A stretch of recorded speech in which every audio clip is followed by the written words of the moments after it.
ಅಮೃತ, ಯಾಕೇನೋ ಕಳ್ಕೊಂಡಾಗಿದೆಯಾ? ಏನು ಕಳ್ಕೊಂಡಿದ್ದೀನಿ ಅಂತ ನಿಮಗೆ ಗೊತ್ತಿಲ್ವಾ? ಗೊತ್ತು, ಆದರೆ ನೀನು ಹುಡುಕ್ತಾ ಇರೋ ವಸ್ತು ಎಲ್ಲಿದೆ ಅಂತ ಗೊತ್ತಾಯ್ತಾ? ಗೊತ್ತಾಯ್ತು. ನಾಗಮಣಿ ಎಲ್ಲಿದೆ?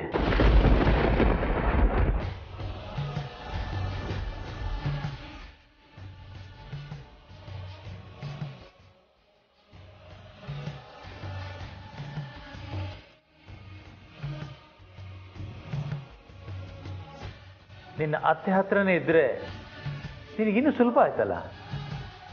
ನೀನು ಕೇಳಿದ ತಕ್ಷಣ ಹೆಮ್ಮೆಯಿಂದ ನಿನಗೆ ನಾಗಮಣಿಯನ್ನು ಕೊಟ್ಟಿರ್ತಾರೆ ಅಲ್ವಾ? ಇಲ್ಲ ಶಾಸ್ತ್ರಿಗಳೇ,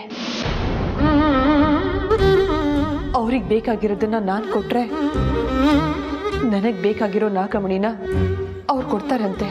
ಹಾಗಾದರೆ ಅವ್ರು ಕೇಳ್ತಾ ಇರೋದನ್ನ ಅವ್ರಿಗೆ ನೀನು ಕೊಟ್ಬಿಡು. ಏನು ಶಾಸ್ತ್ರಿಗಳೇ, ಇಷ್ಟು ಸುಲಭವಾಗಿ ಹೇಳ್ತಾ ಇದ್ದೀರಾ? ಅವರು ಕೇಳಿದ್ದನ್ನ ನಾನು ಅಷ್ಟು ಸುಲಭವಾಗಿ ಕೊಡೋ ಹಾಗಿದ್ದಿದ್ರೆ ಕೊಟ್ಟು ನಾಗಮಣಿನ ನನ್ನ ವಶಕ್ಕೆ ಪಡ್ಕೊಂಡು ಈಗಾಗಲೇ ನನ್ನ ಲೋಕನ ಸಂತೋಷವಾಗಿ ಸೇರ್ಕೋತಾ ಇದ್ದೆ. ನಿನಗೆ ನಾಗಮಣಿ ತಾನೇ ಮುಖ್ಯ. ನಿಮಗೆ ಎರಡೂ ಕಣ್ಣುಗಳಲ್ಲಿ ಯಾವ ಕಣ್ಣು ಮುಖ್ಯ ಅಂದರೆ ಏನು ಹೇಳ್ತೀರಾ? ನೀನೇನು ಹೇಳ್ತಾ ಇದೀಯಾ ನನಗೆ ಗೊತ್ತಾಗ್ತಾ ಇಲ್ಲ. ಸರ್ವಶಕ್ತ ಸರ್ವಜ್ಞರು ನೀವು. ನಿಮಗೆ ಗೊತ್ತಿಲ್ಲದಿರೋದು ಏನಿದೆ ಹೇಳಿ? ಆದರೂ ಹೇಳ್ತೀನಿ ಕೇಳಿ. ನಮ್ಮತ್ತೆ ನನಗೆ ನಾಗಮಣಿ ಕೊಡಬೇಕು ಅಂದರೆ ನಾನು ನನ್ನ ಅರ್ಚನವ್ರನ್ನ ಬಿಟ್ಟು ಹೋಗ್ಬೇಕಂತೆ. ಕೇಳ್ತಾ ಇರೋದು ನ್ಯಾಯವಾಗಿ ಇದೆ ಅಲ್ವಾ?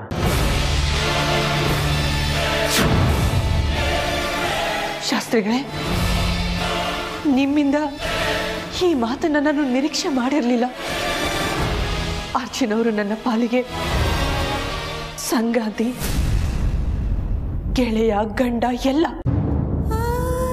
ಒಂದು ರೀತಿಯಲ್ಲಿ ಹೇಳಬೇಕು ಅಂದರೆ ಅವರೇ ನನ್ನ ಸರ್ವಸ್ವ,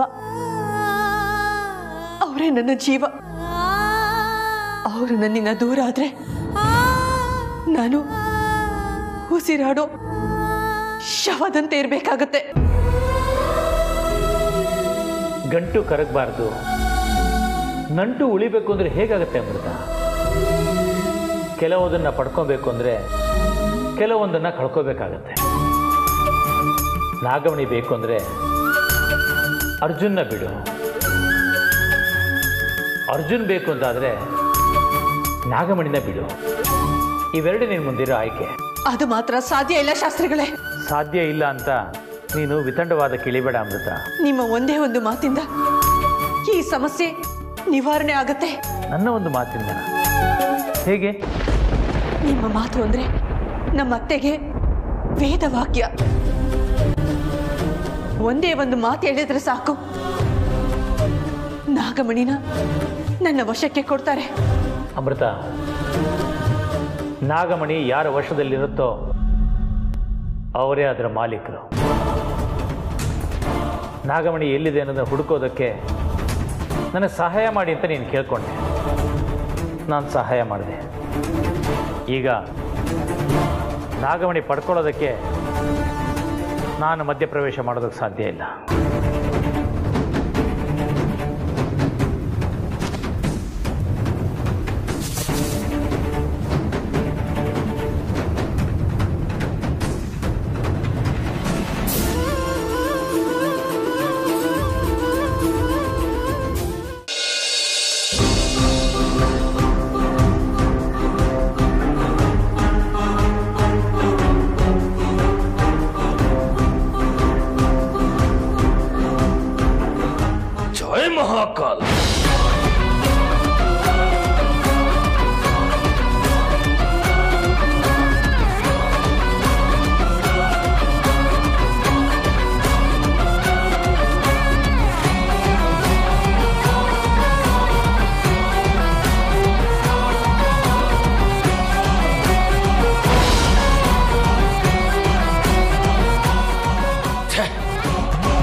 ಅಲ್ಲೂ ಇಲ್ಲ ಇಲ್ಲೂ ಇಲ್ಲ.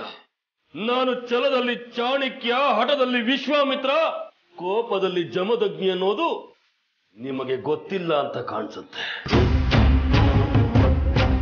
ಈ ಎರಡು ಕೋಣೆಯಲ್ಲಿ ನಾಗಮಣಿ ಇಲ್ಲ ಅಂದ ತಕ್ಷಣ ನಾನು ಈ ಮನೆಯಿಂದ ಸೋತು ಶರಣಾಗಿ ಹೋಗ್ತೀನಿ ಅಂತ ಅಂದ್ಕೋಬೇಡಿ. ನಾಗಮಣಿ ನನ್ನ ಕೈವಶ ಆಗೋವರೆಗೂ ಇಲ್ಲೇ ಇರ್ತೀನಿ. ಇದೇ ಸತ್ಯ.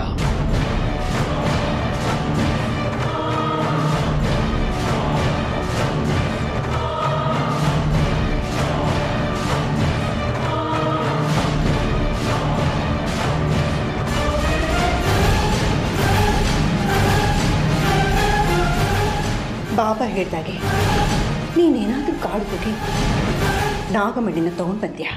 ಅತ್ತಮ್ಮ, ನಾನು ಯಾಕೆ ಕಾಡಿಗೆ ಹೋಗಿ ಆ ನಾಗಮಣಿನ ತಗೊಂಡ್ ಬರ್ಲಿ? ಅದರಿಂದ ನನಗೇನು ಲಾಭ?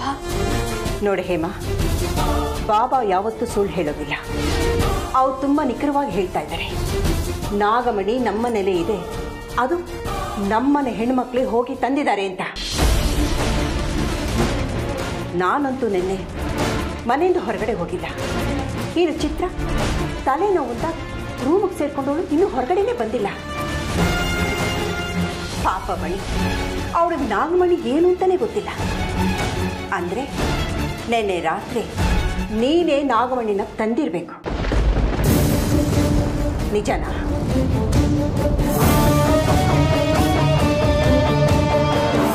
ಅತ್ತೆಮ್ಮ, ನಾನು ಯಾವಾಗ ತಾನೇ ನಿಮಗೆ ಸುಳ್ಳು ಹೇಳಿದ್ದೀನಿ? ಸುಳ್ಳು ಹೇಳಿ ಸಾಧಿಸೋಂಥದ್ದಾದ್ರೂ ಏನಿದೆ ಹೇಳಿ ನನಗೆ. ನೋಡು, ನೀನೇ ನಾಗಮಣಿನ ಅವ್ರ ಕೈ ಕೊಟ್ಬಿಟ್ರೆ ನಿನಗೆ ಬದುಕೋ ಅವಕಾಶ ಸಿಗುತ್ತೆ. ಒಂದು ವೇಳೆ ಅದೇನಾದರೂ ಬಾಬನ ಕೈಗೆ ಸಿಕ್ಕಿ ಅದು ನೀನೇ ತಂದಿದ್ಯಾ ಅಂತ ಗೊತ್ತಾದ್ರೆ ಅವ್ರು ಯಾರು ನಿನ್ನ ಸುಮ್ಮನೆ ಬಿಡೋದಿಲ್ಲ.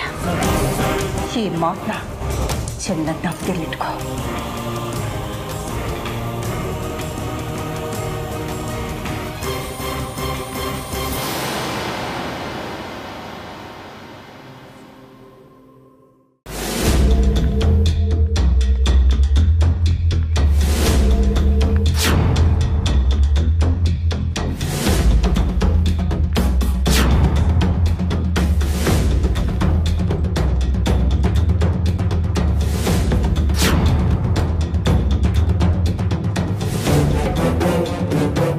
ನಿಮ್ಮ ಮನೆಯನ್ನೆಲ್ಲ ಹುಡುಕಿದ್ದಾಯ್ತು, ನಾಗಮಣಿ ಎಲ್ಲೂ ಕಾಣಿಸ್ತಿಲ್ಲ. ನನ್ನ ಅನಿಸಿಕೆ ಪ್ರಕಾರ ನಾಗಮಣಿ ಇದೇ ಕೋಣೆಯಲ್ಲಿದೆ. ಈ ಕೋಣೆನಲ್ಲ, ಇಲ್ಲಿರೋದಕ್ಕೆ ಸಾಧ್ಯನೇ ಇಲ್ಲ ಬಾಬಾ. ಇಷ್ಟು ನಿಖರವಾಗಿ ಹೇಗೆ ಹೇಳ್ತಾ ಇದೀಯಾ? ಯಾಕೆಂದ್ರೆ ಇದು ಹೇಮನ್ ರೂಮು.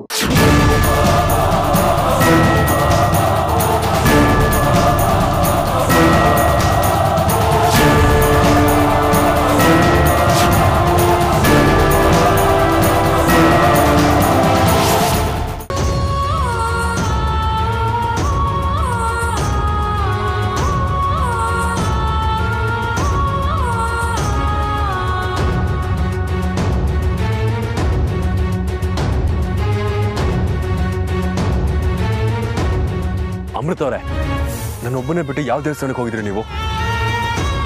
ಹೇಳಿದ್ರೆ ನಾನು ನಿಮ್ಮ ಜೊತೆ ಬರ್ತಿರ್ಲಿಲ್ವಾ? ಒಂದು ಕ್ಷಣ ನಿಮ್ಮನ್ನ ಬಿಟ್ಟು ಕಳೆಯೋದು ನನಗೆ ಒಂದು ಯುಗ ಅನ್ಸುತ್ತೆ ಕಣ್ರಿ. ಅಮೃತ ಅವರೇ, ನೀವಿಲ್ದೆ ಒಂದು ಕ್ಷಣ ಕಳೆದು ನನಗೆ ತುಂಬಾ ಕಷ್ಟ. ದಯವಿಟ್ಟು ಇನ್ಮೇಲೆ ಹೇಳ್ದೆ ಎಲ್ಲೂ ಹೋಗ್ಬೇಡಿ ನೀವು. ಇದೆಂತ ಪರೀಕ್ಷೆ ಪರಮೇಶ್ವರ, ಇವ್ರು ನನ್ನನ್ನು ಬಿಟ್ಟು ಒಂದು ಕ್ಷಣನೂ ಕಳೆಯೋದಕ್ಕಾಗಲ್ಲ ಅಂತ ಹೇಳ್ತಿದ್ದಾರೆ. ನನ್ನನ್ನು ಇಷ್ಟೊಂದು ಪ್ರೀತಿಸೋ ಅರ್ಜುನ್ ಅವರನ್ನ ಬಿಟ್ಟು ಜೀವನ ಪರ್ಯಂತ ನಾನು ಹೇಗಿರ್ಲಿ? ಹೇಳಿ ಅಮೃತ ಅವರೇ, ಇನ್ಯಾವತ್ತೂ ನನ್ನ ಬಿಟ್ಟು ಹೋಗಲ್ಲ ಅಂತ ಹೇಳಿ. ಒಂದು ಸಾರಿ ಹೇಳಿ ಬಿಡನೆ ಹೋಗೋ ಮುನ್ನ ಇದೆಯ ಪರದೆ ಮೇಲೆ ಸವಿದ ನೆನಪು ಸವಿಯೋ ಮುನ್ನ. ಏನಾಯ್ತು ಅಮೃತ ಅವರೇ? ನಾನು ಇಷ್ಟು ವರ್ಷ ಯಾವ ಕಾರಣಕ್ಕೆ ಈ ಲೋಕಕ್ಕೆ ಬಂದಿದ್ನು? ಆ ನಾಗಮಣಿ ಈಗ ನನ್ನ ಕೈಗೆ ಸಿಗೋದ್ರಲ್ಲಿದೆ. ಆದ್ರೆ ಅದು ಸಿಗಬೇಕು ಅಂದ್ರೆ ನಾನು ನಿಮ್ಮನ್ನ ಮರ್ತು ಬಿಡಬೇಕು ಅಂತ ಅತ್ತೆ ನನಗೆ ಷರತ್ತು ವಿಧಿಸಿದ್ದಾರೆ. ನಿಮ್ಮನ್ನ ಬಿಟ್ಟು ಹೇಗಿರ್ಲಿ ಅಂತ ನನಗೆ ಗೊತ್ತಾಗ್ತಾ ಇಲ್ಲ. ಹಾಗಂತ ನಿನಗೆ ಬಾಯಿ ಬಿಟ್ಟು ಹೇಳೋದಕ್ಕೂ ಆಗ್ತಾ ಇಲ್ಲ.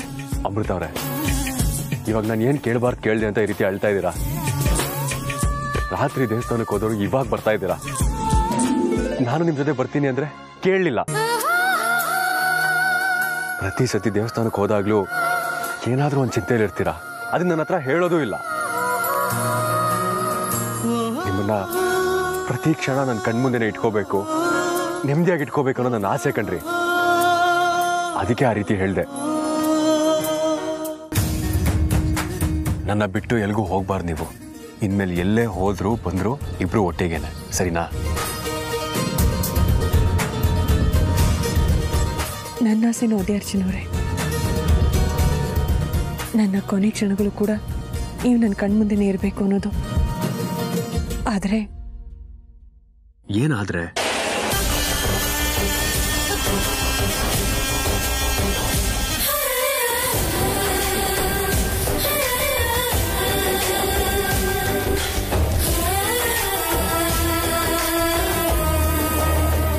ಯಾಕೆ ಹೀಗೆ ಎಷ್ಟೋ ದಿನ ಆದ್ಮೇಲೆ ನಾನು ನೋಡೋ ಥರ ನೋಡ್ತಾ ಇದ್ದೀರಾ?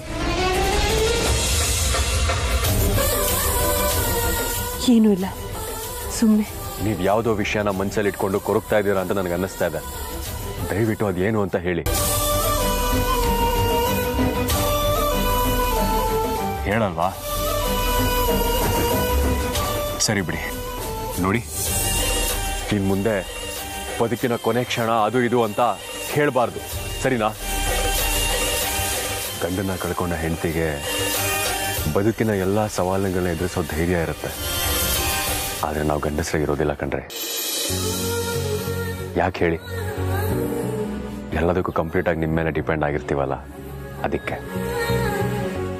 ಒಂದು ನಿಮಿಷನೂ ನಿಮ್ಮನ್ನ ಬಿಟ್ಟಿರೋ ಮಗ ಅಲ್ಲ, ಇನ್ನು ಜೀವನ ಪೂರ್ತಿ ನಿಮ್ಮನ್ನ ಕಳ್ಕೋತೀನ. ರೀ ಅಮೃತ ಅವರೇ, ನಾನು ನಮ್ಮ ಶಿವಪ್ಪಂಗೊಂದು ಅಪ್ಲಿಕೇಶನ್ ಹಾಕಿದ್ದೀನಿ. ಬದುಕಲ್ಲಿ ನಮ್ಮಿಬ್ಬರನ್ನ ಒಂದು ಮಾಡಿದವನು ಸಾವಲ್ಲೂ ಒಂದು ಮಾಡುವಂತ. ಹಾಗೆ ನಾನು ನಮ್ಮ ಶಿವಪ್ಪಂಗೆ ಇನ್ನೊಂದು ಬೇಡಿಕೆ ಕೂಡ ಹಾಕಿದ್ದೀನಿ.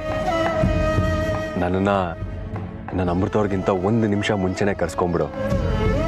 ಅಮೃತ ಅವ್ರ ಮಡಿಲಲ್ಲಿ ನನ್ನ ಪ್ರಾಣ ಬಿಡೋ ಹಾಗಾಗ್ಲಿ ಅಂತ. ಅದಕ್ಕೆ ಶಿವಪ್ಪ ಗ್ರೀನ್ ಸಿಗ್ನಲ್ ಕೊಟ್ಟಿದ್ದಾನೆ. ಐ ಮೀನ್, ಒಳಗಡೆಯಿಂದ ಹೂ ಕೊಟ್ಟಾಗುತ್ತಾ?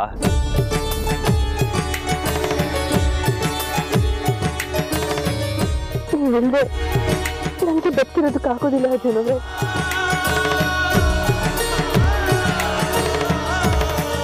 ಇದೇನ್ರಿ ಹೀಗೆ ಹೇಳ್ತಾ ಇದ್ದೀರಾ? ನಾನೇನೋ ಇವತ್ತೇ ನಿಮ್ಮನ್ನ ಬಿಟ್ಟು ದೂರ ಹೋಗೋ ಹಾಗೆ. ಹೆದರ್ಕೋಬೇಡ್ರಿ. ಏನಿಲ್ಲ ಅಂತಂದ್ರೂ ನಾವಿನ್ನೊಂದು 50ರಿಂದ 60 ವರ್ಷ ಸಾಯೋದಿಲ್ಲ. ನಮ್ಗಿನ್ನೂ ಮಕ್ಕಳಾಗಬೇಕು, ಅವ್ರಿಗೆ ಮದುವೆ ಆಗಬೇಕು, ಅವ್ರಿಗೆ ಮಕ್ಕಳಾಗಬೇಕು, ನಾವಿಬ್ರು ತಾತ ಅಜ್ಜಿ ಅಂತ ಅನ್ಸ್ಕೋಬೇಕು. ನಾನು ಕೋಲ್ ಹಿಡ್ಕೊಂಡು, ನೀವು ನನ್ನ ಕೈ ಹಿಡ್ಕೊಂಡು ಹಾಗೇ ವಾಕಿಂಗ್ ಮಾಡ್ತಾ ಹುತ್ತದ ಹತ್ರ ಹೋಗಿ ಹಾಲು ಹಾಕಬೇಕು. ಮನೆಗೆ ವಾಪಸ್ ಬಂದು ಶಿವಪ್ಪನ ಮಡಿಲಲ್ಲಿ ಇಬ್ರು ಪ್ರಾಣ ಬಿಡಬೇಕು. ನೀವು ಹೆದರಬೇಡಿ. ನಿಮ್ಮನ್ನ ಒಂದು ನಿಮಿಷ ಕೂಡ ದೂರ ಮಾಡಿ ನಾನು ಎಲ್ಲೂ ಹೋಗಲ್ಲ. ನಿಮಗೆ ನನ್ನ ಬಿಟ್ಟು ಬದುಕೋ ಧೈರ್ಯ ಇಲ್ಲ ಅಂತ ಗೊತ್ತು.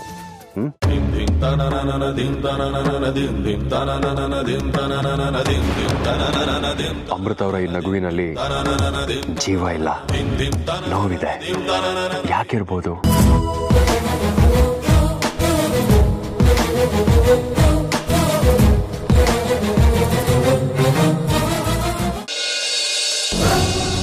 ಈಗಿನ ಕಾಲದಲ್ಲಿ ಬಲಗೈ ಎಡಗೈನೇ ನಂಬೋದಕ್ಕಾಗಲ್ಲ. ಅಂಥದ್ರಲ್ಲಿ ನೀನು ನಿನ್ನ ಹೆಂಡತಿ ನಂಬ್ತೀಯ? ಅಣ್ಣ, ಬಾಬಾ ಮನೆಯೆಲ್ಲ ಹುಡುಕಿದ್ದಾರೆ ತಾನೆ, ಹುಡುಕ್ಲಿ ಬಿಡು. ಕದ್ದಿದ್ರೆ ಮನೇಲಿ ಕಳ್ಳರು ಯಾರು ಅಂತ ಗೊತ್ತಾಗತ್ತೆ. ಇಲ್ಲ ಅಂದ್ರೆ ನಮ್ಮ ಮನೇಲಿರೋ ಹೆಂಗಸರು ಯಾರು ಕದ್ದಿಲ್ಲ ಅನ್ನೋದು ನಮ್ಗೆ ತೃಪ್ತಿ ಕೊಡುತ್ತೆ. ಬಾಬಾ, ನೀವು ಹುಡುಕಿ ಬಾಬಾ, ಸಿಕ್ಕೇ ಸಿಗತ್ತೆ.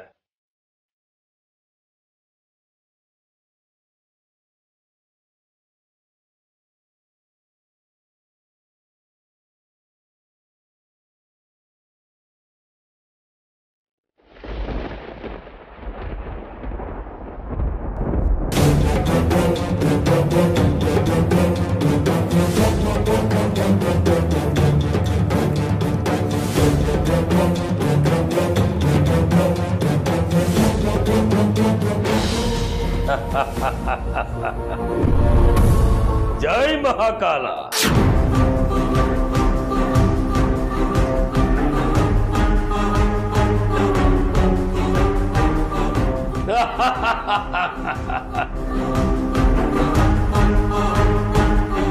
ಯಾಕೆ ಬಾಬಾ ಏನಾಯ್ತು?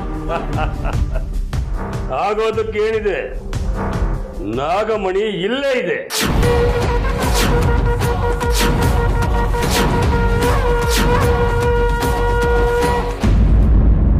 ಪಾಪಾ ಏನ್ ಹೇಳ್ತಾ ಇದ್ದೀರಾ? ನಾಗಮಣಿ ಅಣ್ಣನ ರೂಮ್ಗೆ ಬರೋದಕ್ಕೆ ಹೇಗೆ ಸಾಧ್ಯ? ಸತ್ಯ ಯಾವಾಗಲೂ ಹೀಗೆ ರುದ್ರ, ಇರುಳಿಸ್ಕೊಳ್ಳೋದಕ್ಕಾಗೋದಿಲ್ಲ. ಅಣ್ಣ, ನಾಗಮಣಿ ನಿನ್ನ ರೂಮ್ಗೆ ಹೇಗೆ ಬಂತು?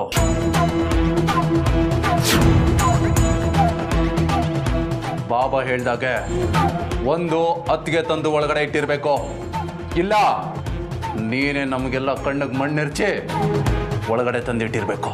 ರುದ್ರ, ಅಣ್ಣ, ನೀನು ಸಂತನೂ ಅಲ್ಲ ಸಾಧುನೂ ಅಲ್ಲ. ನಾಗಮಣಿ ವಿಚಾರದಲ್ಲಿ ನೀನೇನು ಅಂತ ನನಗೆ ಚೆನ್ನಾಗಿ ಗೊತ್ತು.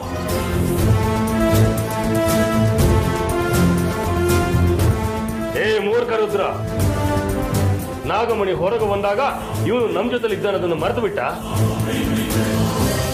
ಇವನು ನಮ್ ಜೊತೆಲಿ ಇದ್ದಾಗ ಹೋಗಿ ನಾಗಮಣಿನ ತಗೊಳಕ್ ಹೇಗೆ ಸಾಧ್ಯ? ಹಾಗಾದ್ರೆ ನಾಗಮಣಿ ಇವನು ರೂಮಲ್ಲಿ ಹೇಗೆ ಬಂತು? ಹೇಗೆ ಬಂತು, ಯಾರು ತಂದ್ರು ಅನ್ನೋದು ಇನ್ನು ಸ್ವಲ್ಪ ಹೊತ್ತಲ್ಲೇ ಗೊತ್ತಾಗುತ್ತೆ. ಅಲ್ಲಿವರೆಗೂ ತಾಳ್ಮೆಯಿಂದ ಇರು. ಇಲ್ಲ ಬಾಬಾ, ಆ ಹೆಂಗ್ಸು ಬೇರೆ ಯಾರು ಅಲ್ಲ, ಈ ಮನೆಯವರೇ ಆಗಿರ್ತಾರೆ. ಒಂದು ವೇಳೆ ನಾಗಮಣಿ ಇವತ್ತು ನನ್ನ ಕೈಗೆ ಸಿಕ್ಕಿದ್ರೆ ಅವರಿಗೆ ಬದುಕೋ ಅವಕಾಶಗಳೇ ಇರೋದಿಲ್ಲ.